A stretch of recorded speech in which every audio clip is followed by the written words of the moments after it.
Hello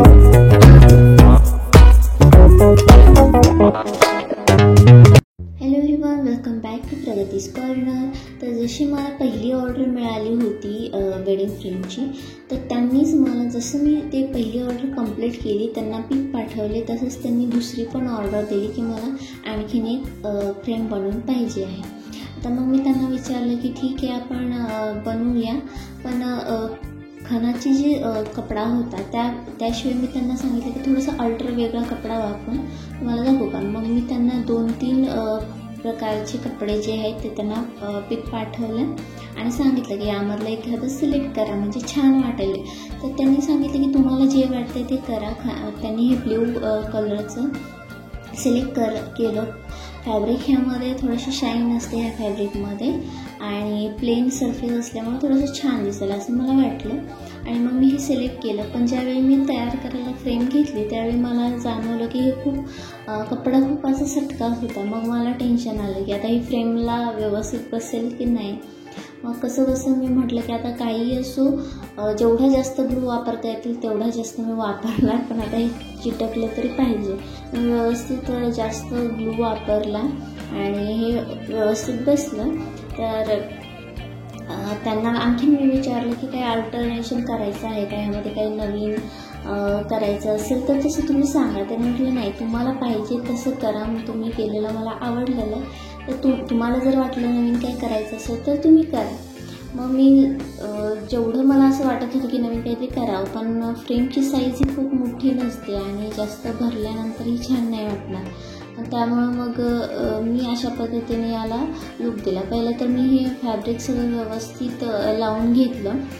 जास्त glue वापरत होते मी, कारण मला भीती होती की हा कपडा निघेल काय म्हणून.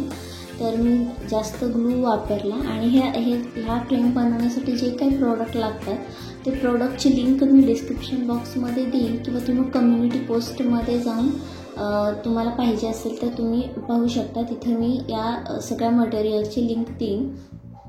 तर मी व्यवस्थित सगळं फॅब्रिक हे चिटकवून घेतलं. यासाठी मुंडवळ्या पण लागतात, नेम लागतात आणि पिक वगैरे लागतात. फारसं काही सामान लागत नाही. तर सगळं व्यवस्थित हे केलं. त्यानंतर मग मी सेट करून बघितलं एक वेळा की व्यवस्थित ह्या मुंडवळी फ्रेम वगैरे व्यवस्थित जागेवर बसते का, असं ते सेट करून बघायचं एक वेळा, कारण नंतर चिटकवल्यानंतर परत ते काढता येत नाही. तर व्यवस्थित हे बसलं होतं फॅब्रिक आणि मग त्यानंतर मी बाकीची प्रोसेस केली. तुम्हालाही जर अशी फ्रेम वगैरे बनवून घ्यायची असेल तर तुम्ही मलाही ऑर्डर देऊ शकता किंवा स्वतःही घरी बनवू शकता. तर ह्या अशा मी ऑर्डर घेते. तर आतापर्यंत खूप साऱ्या ऑर्डर माझ्या गेल्या आहेत कस्टमरपर्यंत आणि त्यांना आवडल्याही आहेत. तर मी तुम्हाला डायरेक्ट घरपोच ही फ्रेम बनवून देते. तुम्ही कुठल्याही शहरात असाल तर काही प्रॉब्लेम नाही. किंवा तुम्हाला आणखीन डिटेलमध्ये शिकायचं असेल तर तसं तुम्ही मला कमेंट करून सांगू शकता. मी आणखीन लाईव्ह व्हिडिओ पण यावरती बनवेन जर तुम्हाला पाहिजे असेल तर. तसं तर जास्त गरज नाही, या व्हिडिओमध्ये मी व्यवस्थित दाखवलं आहे. तर मीही शिकून असा छोटा मोठा व्यवसाय तुम्ही स्टार्ट करू शकता किंवा घरच्यांसाठी तुम्ही स्वतःसाठी अशी छान अशी फ्रेम बनवू शकता.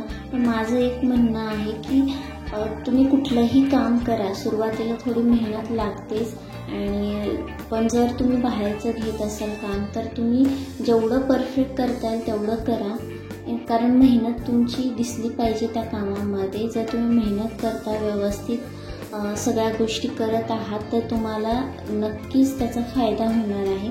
वेळ लागला तर ठीक आहे, पण जे काही काम करताय ते काम चांगलं झालं पाहिजे आणि लोकांना आवडलं पाहिजे. तर असा विचार करूनच मी सगळं काम करत असते. त्या मुंडवळ्या वगैरे हे सगळं मी व्यवस्थित बसवून घेतले. तर तुम्ही फ्रेमची साईज जी आहे ना, ह्यामध्ये कमी जास्त भरपूर साऱ्या साईज अवेलेबल असतात. तर त्या साईजप्रमाणे तुम्हाला जे मधलं जे मटेरियल आहे ना ते सिलेक्ट करावं लागतं. कारण ते छान दिसलं पाहिजे आणि खूप जास्त भरलं तरी ते खराब वाटतं. तर आता ही प्लेन फॅब्रिक मी घेतलं होतं, त्यामुळे यावरती उठून दिसते सगळं नेम वगैरे यावरती उठून दिसत होतं. मग साईडला छोटंसं मी हर्ट तयार केलं. त्यानंतर त्यांनी तर जशी आहे फ्रेम तशी सिलेक्ट केली होती की हां बाज असं छान दिसते. तरी पण मला वाटलं की थोडंसं चला आणखीन काही करता आलं एवढ्या छोट्या जागेमध्ये तर करूया. मग मी हर्ट तयार केला आणि त्यानंतर याला साईडनी स्टोन लावले आहेत. तर एक एक स्टोन लावायला हा खूप वेळ जात होता, खूप वेळ लागला मला यासाठी. पण कस्टमरनी जसं सांगितलं ना की मला खूप आवडलं आहे आणि त्यांनी ज्यांना गिफ्ट दिलं त्यांनाही खूप आवडलं. कारण हे सध्या ट्रेंडिंगमध्ये आहे आणि म्हणजे नवीनच चालू झालं आहे, त्यामुळे असं गिफ्ट बघून ना त्यांना खूप आनंद झाला. असं हे कंप्लीट झालं. त्यानंतर मी ह्याला फ्रेममध्ये बसवलं आणि फायनल याचा असा लुक दिसत होता.